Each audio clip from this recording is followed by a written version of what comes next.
तो दोस्तों इस वीडियो में हम बात करने वाले हैं कुछ इंपॉर्टेंट स्टॉक्स के बारे में और उनसे जुड़ी हुई यहाँ पर बड़ी अपडेट्स भी आपके साथ यहाँ पर मैं शेयर करने वाला हूँ जिनके अभी रिजल्ट आए हैं। उसके बाद यहाँ पर क्या रणनीति होनी चाहिए वो हम समझेंगे। गवर्नमेंट की तरफ से यहाँ पर किस सेक्टर में बड़ा हमको पुश आता हुआ देखने को मिल रहा है उस सेक्टर की बात करेंगे। और यहाँ पर कुछ कंपनीज हैं जो मैं रीड कर रहा हूँ वो आपके साथ में शेयर करूँगा। और मार्केट में देखिए जो बड़े लोग हैं, जो यहाँ पर विंटेज लोग हैं जिनको काफ़ी बड़ा एक्सपीरियंस है मार्केट साइकिल्स का, वो किस तरीके से यहाँ पर इन्वेस्ट कर रहे हैं, किन कंपनीज में इन्वेस्ट कर रहे हैं, वो भी हम यहाँ पर देखने वाले हैं। वीडियो के साथ बने रहिएगा, काफ़ी इंटरेस्टिंग वीडियो होने वाला है। सबसे पहले यहाँ पर मैं बात करूँगा दोस्तों, कंपनी का नाम है एस यानी कि एक्शन कंस्ट्रक्शन इक्विपमेंट लिमिटेड। और एस के अभी हमको रिसेंट नंबर आते हुए देखने को मिले और गजब का एक्शन हमको स्टॉक में देखने को मिला। आप देखिए ऑलमोस्ट 13% की तेजी आज के दिन हमको यहाँ पर देखने को मिली है। और आप सभी को पता होगा एस को मैं काफ़ी पहले से होल्ड कर रहा हूँ और जो मेरी इनिशियल बाइंग है वो एस में करीब 150 रुपये की है। और इनिशियल बाइंग से स्टॉक ऑलमोस्ट 7 टाइम्स 7.5 टाइम्स हो चुका है और एवरेज भी मेरा यहाँ पर अराउंड 250 रुपये के आसपास है। तो यहाँ पर अगर आप मुझसे पुराने टाइम से जुड़े हुए हैं तो इसको हमने कई बार कवर किया है। आई होप इसको आप होल्ड कर रहे होंगे और यहाँ पर बड़ा अच्छा खासा हमको वेल्थ जनरेट होता हुआ देखने को मिल रहा है। और ये देखिए कन्विक्शन का एक यहाँ पर उदाहरण है कि अगर आपको कन्विक्शन है बिजनेस मॉडल पे तो आप अच्छी तरीके से स्टॉक को होल्ड कर सकते हैं। हालांकि स्टॉक में बहुत गिरावट आई नहीं, गिरावट में कन्विक्शन टूट जाता है, लेकिन इस स्टॉक में गिरावट आई नहीं क्योंकि यहाँ पर एक ज़बरदस्त टेलविंड देखने को मिल रही है। लेकिन अगर ये स्टॉक अभी टूटता है तो मेरे ख्याल से एक ज़बरदस्त अपॉर्चुनिटी होगी। इस स्टॉक में जो बने हुए हैं वो बने रहिए क्योंकि जो रिजल्ट आए हैं बहुत ही धमाकेदार आए हैं। आप देखिए ईयर ऑन ईयर बेसिस पे टॉप लाइन में 35% ग्रोथ है। ऑपरेटिंग प्रॉफिट मार्जिन्स में यहाँ पर इंक्रीज होते हुए देखने को मिले हैं। नेट प्रॉफिट में आप देखिए कि मतलब नेट प्रॉफिट ऑलमोस्ट यहाँ पर डबल हो चुका है, तो काफ़ी अच्छी ग्रोथ है। और आगे यहाँ पर इंफ्रास्ट्रक्चर सेक्टर की बात की जाए तो कहानी यहाँ पर काफ़ी लंबी हमको होती हुई देखने को मिल सकती है। और यहाँ पर इंफ्रा, रेलवेज, इंजीनियरिंग, मैन्युफैक्चरिंग, जितने भी सेक्टर हैं सभी की ये प्रॉक्सी है क्योंकि ये कंपनीज सभी तरह के equipment, construction equipments, agri equipments और भी डिफरेंट टाइप ऑफ इक्विपमेंट्स यहाँ पर प्रोवाइड करा रहे हैं। अब यहाँ पर एक अपडेट है जो आपके साथ शेयर करना चाहूँगा। आज की ही अपडेट हमको देखने को मिल रही है। तो कंपनी ने देखी यहाँ पर एक और लैंड पार्सल एक्वायर किया है 82 करोड़ का, near to its existing manufacturing facilities for further capacity and business expansion. तो आप देख सकते हैं कि जो डिमांड है वो बहुत ही ज़बरदस्त हमको देखने को मिल रही है, जो कि नंबर्स में भी देखने को मिल रहा है। और अगेन कंपनी ने यहाँ पर लैंड एक्वायर की है, परचेज करी है for further capacity and business expansion. तो एक और पॉजिटिव यहाँ पर आज की डेट में हमको एक अनाउंसमेंट एस की तरफ से आता हुआ देखने को मिला है। अब मैं यहाँ पर बात करूंगा Q3 के नंबर तो आ गए भैया, एक्सपेक्टेड था कि अच्छे आएंगे, लेकिन Q4 के नंबर भी यहाँ पर अच्छे आ सकते हैं। तो ये कौन कॉल है, ठीक है, पिछली कौन कॉल है नवंबर वाली यानी कि Q2 वाली, जिसमें इन्होंने बोला था कि देखिए जो Q4 है उसमें भी अच्छे हमको रिजल्ट आते हुए देखने को मिल सकते हैं क्योंकि ये ऑलरेडी काफ़ी सारे इक्विपमेंट्स जो है देखिए प्रोवाइड करा रहे हैं इंडियन नेवी को, डिफेंस को, आर्मी को, और रिपीट ऑर्डर्स इनके पास आते हुए देखने को मिल रहे हैं। देखिए जैसे 40 टन कैपेसिटी, 75 टन कैपेसिटी, जो रफ टेरन क्रेन्स हैं, which actually we had to, and this was new development for us, this two models 40 ton 75 ton which are required by Indian navy, so we are actually schedule to finish execution within December, but I think it will finish within Q4, so Q3 and Q4। तो अभी ये जो new models हैं इनका भी ये delivery इनको करना बाकी है, जो कि Q3 Q4 में कंप्लीट होती हुई नजर आएगी। तो आगे आने वाले क्वार्टर्स में अगेन हमको यहाँ पर अच्छी चीज़ें देखने को मिल सकती है। तो जैसे हमने कहा देखिए मैन्युफैक्चरिंग, रेलवेज, इंफ्रा, अर्बनाइजेशन, ठीक है, पोर्ट्स हो गए, आर्मी, डिफेंस, हर जगह आपको यहाँ पर क्रेन्स का यूज़ आता हुआ देखने को मिलेगा। और एस यहाँ पर मार्केट लीडर है। तो जैसा मैंने कहा कि देखिए स्टॉक में काफ़ी तेज़ी आ गई है, तो यहाँ पर अभी बाय करना थोड़ा सा रिस्क रिवॉर्ड रेशो फेवरेबल नहीं है, लेकिन जो बने हुए हैं वो इसको डेफिनेटली इसको होल्ड करिए। यहाँ पर मुझे लगता है कि एक्शन कंस्ट्रक्शन इक्विपमेंट्स की अभी जो ये जर्नी है काफ़ी लंबी चलती हुई देखने को मिलने वाली है। और यहाँ पर अगर कोई गिरावट आती है तो डेफिनेटली बाय ऑन डिप्स एस को कर सकते हैं। और मुझे कमेंट करके बताइएगा अगर आप इसमें पुराने टाइम से हैं तो कितना यहाँ पर बन रहा है रिटर्न। अब दूसरे यहाँ पर मैं बात करूँगा दोस्तों एक और सेक्टर की, वो है एनर्जी सेक्टर। और इसको यहाँ पर हम इग्नोर तो बिल्कुल नहीं कर सकते भैया। गवर्नमेंट का जो फोकस है इस सेक्टर पे बहुत ज़बरदस्त है और आप देख रहे हैं कि पावर सेक्टर में जो रिन्यूएबल सेक्टर में एक ज़बरदस्त टेलविंड्स हमको देखने को मिल रही है। और आप देखेंगे तो अभी इंडिया एनर्जी वीक हुआ 2024 का, तो उसमें प्राइम मिनिस्टर ने कहा कि देखिए जो इन्वेस्टमेंट है करीब 67 बिलियन यूएस डॉलर्स की इंडिया विटनेस करेगा आने वाले 6 सालों में, 5-6 सालों में एनर्जी सेक्टर में, जहाँ पर रिन्यूएबल्स की बात है वो कर रहे हैं, जहाँ पर वो नेचुरल गैस की बात कर रहे हैं। तो यहाँ पर एक बड़ा हमको इन्वेस्टमेंट आता हुआ देखने को मिलेगा। कंपनीज आप देखेंगे तो एक्सपेंड कर रही है, अपने पोर्टफोलियो को ग्रीन कर रही है, यानी कि they are pushing towards the green the energy source like solar, hydro, ठीक है, हाइड्रोजन हो गया। तो ये सारे हैं। तो इसमें काफ़ी सारी कंपनीज बेनिफिट कर रही हैं और काफ़ी सारी कंपनीज के आप देखेंगे तो वैल्यूएशंस भी आसमान छू रहे हैं। तो यहाँ पर थोड़ा सा भी कोई ऐसी कंपनी नज़र नहीं आ रही जहाँ पर अच्छा रिस्क रिवॉर्ड रेशो नज़र आ रहा हो। लेकिन डेफिनेटली यहाँ पर जो कहानी है वो आगे आने वाले सालों में चलती हुई देखने को मिलने वाली। तो एक कंपनी जो मैं अभी रीड कर रहा हूँ, आपके साथ शेयर करता हूँ, वो है जेएसडब्ल्यू एनर्जी। बड़ी कंपनी है, लार्ज कैप कंपनी है। हालांकि देखिए काफ़ी सारी छोटी कंपनी है, जैसे कि जेंसोल एक कंपनी है, वो भी अच्छी नज़र आ रही है, लेकिन वो ज़बरदस्त रनअप ऑलरेडी दे चुकी है। वैल्यूएशन भी बहुत ज़्यादा हाई नज़र आ रहे हैं, तो रिस्क रिवॉर्ड रेशो फेवरेबल नहीं आ रहा है। लेकिन अगर जेंसोल जैसी कंपनी में करेक्शन आती है अच्छी खासी, तो डेफिनेटली उसको यहाँ पर देखा जा सकता है। लेकिन अभी मैं बात कर रहा हूँ जेएसडब्ल्यू एनर्जी की, तो इसका वैल्यूएशन थोड़ा अभी डिसेंट नज़र आ रहा है as compare to other companies. आप देखेंगे तो प्रमोटर होल्डिंग अच्छी खासी है, प्लेजिंग ज़रूर है यहाँ पर, जो कि बहुत कोई बड़ी बात नहीं है। यहाँ पर कैपिटल इंटेंसिव बिजनेस है। फ्री कैश फ्लो कंपनी की बात करें तो यहाँ पर काफ़ी ज़बरदस्त फ्री कैश फ्लो कंपनी के पास है। पीईजी रेशो 0.50, यानी कि प्राइस टू अर्निंग ग्रोथ के हिसाब से अभी डिसेंट वैल्यूएशन पे नज़र आ रही है। और मुझे लगता है देखिए जो एनर्जी सेक्टर है वो अभी यहाँ पर काफ़ी बड़ा एक हमको पुश देखने को मिलेगा इस सेक्टर में। जो गवर्नमेंट के टारगेट है वो 500 गीगावाट के हैं, जो कि बहुत बड़ा टारगेट है। और अभी यहाँ पर कंपनीज और भी ज़्यादा अपनी कैपेसिटीज़ एक्सपेंड करती हुई नज़र आएगी। और जेएसडब्ल्यू एनर्जी की बात करूँ तो ये क्यों पसंद आ रही है, उसके पीछे रीज़न है कि देखिए ये जो कंपनी है ना, स्ट्रेटेजी 2.0 के तहत चल रही है और they are pushing towards the green source of energy. Like अब ये सोलार पे काफ़ी फोकस कर रहे हैं, ये हाइड्रो जो पावर है उस पर फोकस कर रहे हैं, और ग्रीन हाइड्रोजन पे फोकस कर रहे हैं। और अपने पोर्टफोलियो को ये बेसिकली आप कह सकते हैं कि जो इनका पोर्टफोलियो है वो रिन्यूएबल्स की साइड ज़्यादा जा रहा है। ठीक है, पहले ये थर्मल में ज़्यादा थे, इनकी कैपेसिटीज़ थर्मल में ज़्यादा थी, लेकिन पिछले रिसेंट टाइम में इन्होंने अपनी रिन्यूएबल साइड को बहुत ज़्यादा यहाँ पर बढ़ाया है, यानी कि काफ़ी ज़्यादा यहाँ पर कैपेसिटी एक्सपेंड करी है। अब देखिए अगर मैं ग्रीन ट्रांजिशन की बात करूँ, एनर्जी ट्रांजिशन की बात करूँ, तो एक बड़ी थीम है। और आप देखेंगे तो 2023 में जो रिन्यूएबल जो सेगमेंट है उसका जो अभी जो शेयर है वो 41% का है, लेकिन FY30 तक ये जो शेयर है करीब 61% तक जाता हुआ देखने को मिलेगा। यानी कि 466 गीगावाट की जो यहाँ पर रिन्यूएबल कैपेसिटी है वो हमको FY30 तक होती हुई देखने को मिलेगी। और करीब 20 गीगावाट का जो इनका टारगेट है जेएसडब्ल्यू का, वो ये लेके जाने वाले हैं, जो कि 4% मार्केट शेयर होता है। तो मेरे ख्याल से जो बड़ी कंपनीज हैं they have right to win, क्योंकि यहाँ पर देखिए कैपेसिटीज़ चाहिए होंगी, पैसा चाहिए होगा, और यहाँ पर स्केल चाहिए होगी। तो मुझे लगता है बड़ी कंपनी जेएसडब्ल्यू, रिलायंस, अडानी जैसी कंपनीज यहाँ पर बेनिफिट काफ़ी अच्छा खासा हो सकती है। हालांकि छोटी जो कंपनीज हैं, एंसिलरी कंपनीज हैं, वो भी बेनिफिट होगी। लेकिन जैसा मैंने कहा कि वहाँ पर वैल्यूएशन को थोड़ा देखना पड़ेगा, क्योंकि अगर एक भी क्वार्टर डिसअपॉइंटिंग रहा तो फिर स्टॉक में काफ़ी करेक्शन आएगी। तो जेएसडब्ल्यू एनर्जी अच्छा नज़र आ रहा है। अभी इनको हाल ही में letter of awards, letter of intent भी मिले हैं। सोलर एनर्जी कॉरपोरेशन जो एक सरकारी कंपनी है उससे उनसे इनको मिला है अभी एक LOI। Power company of Karnataka है, जहाँ पर ये हाइड्रो पम्प्ड स्टोरेज प्रोजेक्ट यहाँ पर ये करने वाले हैं। ठीक है, उनके लिए एक्विशन भी किया है इन्होंने अभी हाल ही में। एक कंपनी है कोई मित्रा एनर्जी है, उसके रिन्यूएबल एसेट्स इन्होंने एक्वायर किए हैं, और बिगेस्ट एक्विशन है इनका सिंस इंसेप्शन।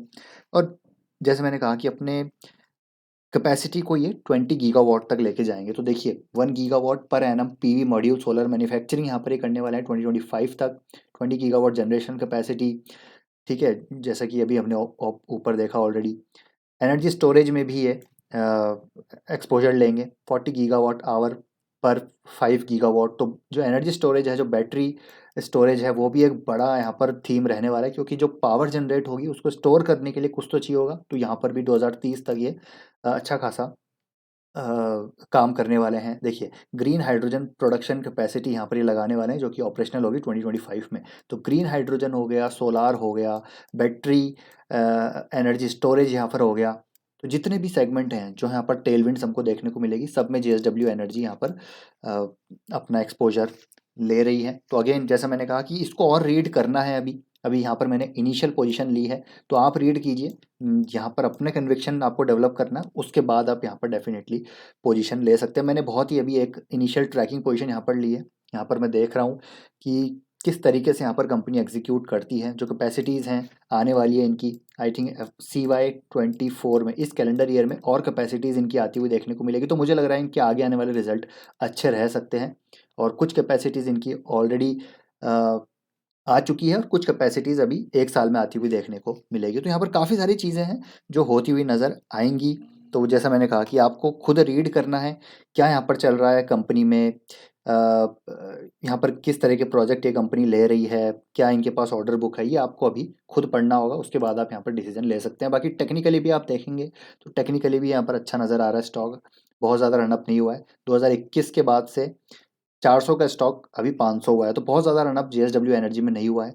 और एक मेजर रेजिस्टेंस के ऊपर स्टॉक अभी कंसोलिडेट कर रहा है। तो यहाँ पर एक अच्छी टेक्निकल स्ट्रेंथ नज़र आ रही है। प्राइस वॉल्यूम एक्शन एंड की मूविंग एवरेजेस के ऊपर है, स्टॉक में वॉल्यूम्स भी हैं। तो आप इसको ट्रैकिंग पोजीशन लेके खुद रीड कीजिए। आपका जैसे जैसे कन्विक्शन बढ़ता जाएगा तो आप यहाँ पर अपनी पोजीशन को और बिल्डअप कर सकते हैं। इसके बाद है गणेश गणेश बेंजोप्लास्ट। जैसे मैंने कहा कि रिन्यूएबल में और नेचुरल गैस साइड पे गवर्नमेंट का काफ़ी पुश है। अब नेचुरल गैस की बात करें या फिर मैं दूसरे तरह के गैसेस की बात करूं या फिर किसी भी तरह के प्रोडक्ट्स की बात करें, ऑयल एंड गैस में, केमिकल्स में, तो ये company basically liquid storage terminals या टैंक्स ये कंपनी मैन्युफैक्चर करती है, जहाँ पर ये मार्केट लीडर है। जी हाँ, तो दे हैव 83 स्टोरेज टैंक्स जो कि मैन्युफैक्चर कर रहे हैं। और दूसरी कंपनी जो हैं जैसे कि ऑयल एंड गैस की हो गई, केमिकल्स की हो गई, या फिर दूसरी जो कंपनीज हैं उनको ये लीज करते हैं रेंट पे, ठीक है, ताकि वो अपने लिक्विड्स को स्टोर कर पाएँ। तो एक बहुत बड़ी रिक्वायरमेंट है। गणेश बेंजोप्लास्ट यहाँ पर काफ़ी अरसे से काम कर रहा है। तो ये कंपनी अभी जस्ट रडार में आई है। स्टॉक का वैल्यूएशन काफ़ी अच्छा है, इसको आप ज़रूर रीड कर सकते हैं। और ये तो पहला रीज़न है कि यहाँ पर वैल्यूएशन काफ़ी अच्छे हैं और छोटी कंपनी है। और यहाँ पर आगे के जो कंपनी के प्लान्स हैं, केपेक्स है, वो काफ़ी अच्छे नज़र आ रहे हैं। अब दूसरा रीज़न ये है कि अभी हाल ही के एक डिस्क्लोजर में बात करें तो आप देखेंगे तो यहाँ पर प्रमोटर्स खुद इन्फ्यूज़ कर रहे हैं अपनी कंपनी में, खुद प्रमोटर यहाँ पर इन्फ्यूज़ कर रहे हैं और 175 रुपये के प्राइस पे इन्होंने पैसा यहाँ पर डाला है। तो आप समझ सकते हैं कि बहुत ज़्यादा अभी उस प्राइस से ऊपर नहीं है। देखिए अभी 200 रुपये के प्राइस पे है, तो प्रमोटर्स 170 के आसपास हैं। इन्होंने खुद यहाँ पर कैपिटल इन्फ्यूज़ करी है, तो अपने बिजनेस पे इनको भरोसा है, इसलिए कैपिटल इन्फ्यूज़ कर रहे हैं। दूसरा अगर बात करें तो यहाँ पर एक चीज़ और है कि अभी देखिए हाल ही के एक डिस्क्लोजर में आपको मैं बताना चाहूँगा, दिसंबर का ही 29 जनवरी का ही यहाँ पर एक डिस्क्लोजर है, जहाँ पर अनिल कुमार अग्रवाल, ठीक है, अगर मैं आप देखूँ यहाँ पर मैं आपको दिखाना चाहूँगा, अनिल कुमार गोयल, सॉरी, अनिल कुमार गोयल ने यहाँ पर देखिए कि मतलब बड़ा चंक लिया है इस बिज़नेस में। और अनिल कुमार गोयल एक बहुत ही विंटेज इन्वेस्टर, रिनाउंड इन्वेस्टर हैं। आप इनके बारे में पढ़िएगा कैसे इन्होंने ज़बरदस्त वेल्थ बनाई है। तो इन्होंने एक बड़ा यहाँ पर जो बड़ा यहाँ पर देखिए आप एक चंक लिया है इस बिज़नेस में। तो ये कुछ ना कुछ यहाँ पर इनको दिख रहा है कि कुछ बड़ा हो सकता है आगे आने वाले समय में, तभी इतना बड़ा यहाँ पर इन्होंने एक प्रेफरेंशियल अलॉटमेंट बेसिकली इनको हुआ है। तो इन्होंने यहाँ पर पैसा लगाया है। तो इन्होंने रीड किया होगा आगे के क्या यहाँ पर मैनेजमेंट, सबसे पहले बात मैनेजमेंट भी काफ़ी अच्छा है। इसको भी अभी मैं कंपनी मेरे पढ़ ही रहा हूँ, मैं ऐसा नहीं है मैंने बहुत ज़्यादा इसको डीप में पढ़ा है, मैं इसको जस्ट पढ़ ही रहा हूँ अभी। तो इसको भी आप ज़रूर कंसिडर कीजिएगा। इसमें मैंने पोजीशन अभी नहीं ली है, लेकिन ये कंपनी अच्छी नज़र आ रही है। वैल्यूएशन पॉइंट ऑफ व्यू से मैनेजमेंट अच्छा है, कंपनी के फंडामेंटल्स अच्छे हैं और कंपनी जो सेक्टर है उसमें भी अच्छी है जहाँ पर टेलविंड्स हैं। आप देखिए कि टेक्निकली भी काफ़ी अच्छा नज़र आ रहा है। एक ज़बरदस्त आप देखें यहाँ पर ब्रेकआउट हुआ था, इन लेवल्स पर ब्रेकआउट हुआ था 2017 के बाद 2022 में यहाँ पर, ठीक है, ब्रेकआउट हुआ। उसके बाद स्टॉक में ज़बरदस्त रनअप आया। अभी फिर से स्टॉक कंसोलिडेट कर रहा है पिछले काफ़ी टाइम से, ठीक है, ऑलमोस्ट 1 साल से स्टॉक का आप देखेंगे तो कंसोलिडेट कर रहा है। और अब यहाँ पर ब्रेकआउट हुआ है वॉल्यूम के साथ। तो गणेश बेंजोप्लास्ट को भी आप ज़रूर रीड कर सकते हैं, अच्छी कंपनी नज़र आ रही है। अब यहाँ पर बोरोसिल रिन्यूएबल की बात करेंगे क्योंकि सोलार में भी एक ज़बरदस्त टेलविंड्स है। गवर्नमेंट ने काफ़ी बड़ा अनाउंसमेंट किया है कि यहाँ पर रूफटॉप सोलार का एक बड़ा यहाँ पर कंट्रीब्यूशन रहने वाला है। 1 करोड़ घरों में रूफटॉप सोलर यहाँ पर प्रोवाइड किया जाएगा। तो बोरोसिल रिन्यूएबल एक बड़ी कंपनी है, लेकिन जैसा कि मैंने अभी दूसरे वाले चैनल पे इसके बारे में बात करी थी कि ब्रेकआउट ज़रूर था, लेकिन अभी आपको इसके रिजल्ट का वेट करना चाहिए क्योंकि रिजल्ट में देखने को मिल सकता है, क्योंकि चाइना की तरफ से काफ़ी इंटेंसिफाइड डंपिंग होती हुई देखने को मिली, जिसकी वजह से इनके मार्जिन्स टूट रहे हैं, डिमांड यहाँ पर काफ़ी इश्यूज़ हैं। तो रिजल्ट में वो चीज़ देखने को मिली जैसा कि मैंने कहा था। आप देखिए सेल्स इनकी बहुत ज़्यादा नहीं बढ़ी है, हालांकि सेल्स डेफिनेटली बढ़ी है ईयर ऑन ईयर बेसिस पे, लेकिन क्वार्टर ऑन क्वार्टर अभी भी डाउन है। 30% year on year sales up है। मार्जिन्स आप देखें तो 8% से गिर के 6% हो गए हैं, तो लोवेस्ट एवर मार्जिन्स पे बोरोसिल रिन्यूएबल यहाँ पर आ चुका है अब। नेट प्रॉफिट नेगेटिव, जी हाँ, तो देखिए नेगेटिव, फिर से नेगेटिव नेट प्रॉफिट पोस्ट किया है। तो जैसे मैंने कहा कि इंडस्ट्री में अभी इशू चल रहे हैं, तो ये आपको देखना पड़ेगा, लेकिन definitely long term point of view से आपको यहाँ पर इस पे चील की जैसी नज़र रखनी चाहिए, क्योंकि कंपनी अच्छी है बोरोसिल रिन्यूएबल। अगर यहाँ पर मौका मिलता है तो इसको लॉन्ग टर्म के लिए बाय कीजिएगा, क्योंकि जब यहाँ पर रिकवरी आना शुरू होगी तो बोरोसिल रिन्यूएबल मुझे लगता है अपने ऑल टाइम हाई को डेफिनेटली बीट करेगा, क्योंकि one of the biggest producer manufacturer है, ये सोल प्रोड्यूसर है। डिफरेंट जो एक स्पेशलिटी जो मॉड्यूल्स हैं ये कंपनी बना रही है। तो अगेन इस कंपनी को आप इग्नोर नहीं कर सकते, लेकिन हाँ, रिजल्ट अच्छे नहीं आए यहाँ पर। रिजल्ट के इश्यूज़ मैंने आपको उस वीडियो में ऑलरेडी बता दिए थे कि रिजल्ट में इश्यूज़ हो सकते हैं, जो कि होते हुए देखने को मिले हैं। अब यहाँ पर बात करते हैं कि देखिए जो एक बिगेस्ट फंड हाउस है, एक रिनाउंड फंड हाउस है, पराग पारिक म्यूचुअल फंड। ठीक है, पराग पारिक यहाँ पर क्या कर रहा है वो भी हम देखते हैं। जो मैं अभी देख रहा था कि जनवरी का इनका डिस्क्लोजर आ चुका है कि इनके पोर्टफोलियो में क्या है, और अब देखते हैं यहाँ पर कौन से सेक्टर पे इनका फोकस है, कहाँ पर ये बाइंग कर रहे हैं, ये मैं आपको दिखाना चाहूँगा। तो देखिए मैंने यहाँ पर डाउनलोड कर लिया है ऑलरेडी। तो ये इनका दिसंबर का डिस्क्लोजर है, मंथली पोर्टफोलियो स्टेटमेंट। ये जो हमेशा इनके, आप चाहे तो इनकी म्यूचुअल फंड वेबसाइट पे जाकर इनको डायरेक्ट देख सकते हैं, जो मैंने ऑलरेडी डाउनलोड कर लिया है। तो मैं आपको थोड़ा सा ब्रीफ में बताना चाहूँगा। देखिए एचडीएफसी बैंक, आईसीआईसी बैंक और कोटक बैंक, तो प्राइवेट सेक्टर बैंक्स, यहाँ तो प्राइवेट सेक्टर बैंक्स, प्राइवेट लिख देता हूँ, आप पीएसयू समझ लेंगे। हालांकि पीएसयू में भी मोदी जी बड़े ही बुलिश नज़र आ रहे हैं, तो पीएसयू को अगर आप होल्ड कर रहे हैं, रिजल्ट अच्छे आ रहे हैं तो होल्ड करके रखिए। लेकिन यहाँ पर मैं प्राइवेट की बात करूँगा तो एचडीएफसी बैंक में इनका जो एक्सपोजर है वो बढ़ता हुआ नज़र आ रहा है। देखिए 8.10 यहाँ पर था, ठीक है, परसेंटेज। अभी आप देखिए इनका, सॉरी, अगर मैं क्वांटिटी पॉइंट ऑफ व्यू से बात करूं तो देखिए इनकी क्वांटिटी इन्होंने यहाँ पर बढ़ा ली है। एचडीएफसी बैंक में आप देखेंगे तो करीब एक महीने में इनका जो चेंज हुआ है वो कितने, यहाँ पर आप देखिए क्वांटिटी कितनी है, 1, 10, 100, 1000, 10,000, लाख, 10 लाख, करोड़, 3 करोड़। ठीक है, 3 करोड़ क्वांटिटी इनकी हो चुकी है, जो कि दिसंबर में करीब करीब 2 करोड़ 46 लाख की थी। तो ज़बरदस्त यहाँ पर इन्होंने एचडीएफसी बैंक को बाई किया है। आईसीआईसी बैंक में 257 थी, आप देखेंगे यहाँ पर अब आईसीआईसी बैंक में 626 हो चुका है। तो एक ज़बरदस्त आईसीआईसी बैंक में भी इन्होंने यहाँ पर अपना, सॉरी, आईसीआईसी बैंक 271, ठीक है, टू 257 से 271 इनका अभी यहाँ पर क्वांटिटी हो चुकी है। कोटक महिंद्रा बैंक में 65 लाख थी, अभी देखिए इन्होंने कितनी कर ली है।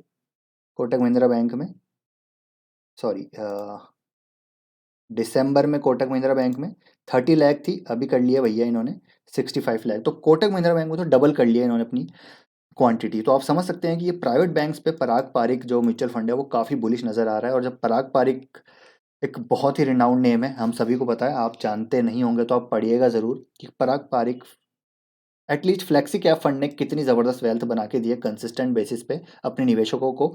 तो ये प्राइवेट बैंक्स पे लगातार जो है ऐड ऑन कर रहे हैं। तो प्राइवेट बैंक्स में मुझे लगता है डेफिनेटली रनअप नहीं आ रहा, तो आप पेशेंस लूज कर रहे होंगे, लेकिन आप मान के चलिए कि यहाँ पर रनअप ज़रूर आएगा, because they have right to win, they are gaining market share, they have the strong balance sheet, liability franchise हो या फिर आप देखेंगे तो मतलब बैलेंस शीट के हर मैट्रिक पे दे आर ऑन टॉप। हालांकि पीएसयू बैंक्स में रैली ज़रूर आ रही है, लेकिन मैं लॉन्ग टर्म पॉइंट से बात करूं तो ये जो बैंक्स हैं वो डेफिनेटली यहाँ पर मार्केट शेयर गेन करेंगे, और वेल्थ यहाँ पर आगे भी हमको बनती हुई देखने को मिलेगी। हो सकता है शॉर्ट टर्म में इश्यूज रहे, लेकिन डेफिनेटली यहाँ पर मैं तो बुलिश हूँ। बाकी आपका क्या कहना है मुझे कमेंट करके ज़रूर यहाँ पर बताइएगा। तो आई होप दोस्तों वीडियो आपको इन्फॉर्मेटिव लगा होगा। पसंद आया वीडियो लाइक कीजिए, शेयर कीजिए, चैनल को सब्सक्राइब कर लीजिए, आपका ओपिनियन ज़रूर शेयर कीजिए कमेंट बॉक्स में। मिलते हैं नेक्स्ट वीडियो में, till then take care, bye bye.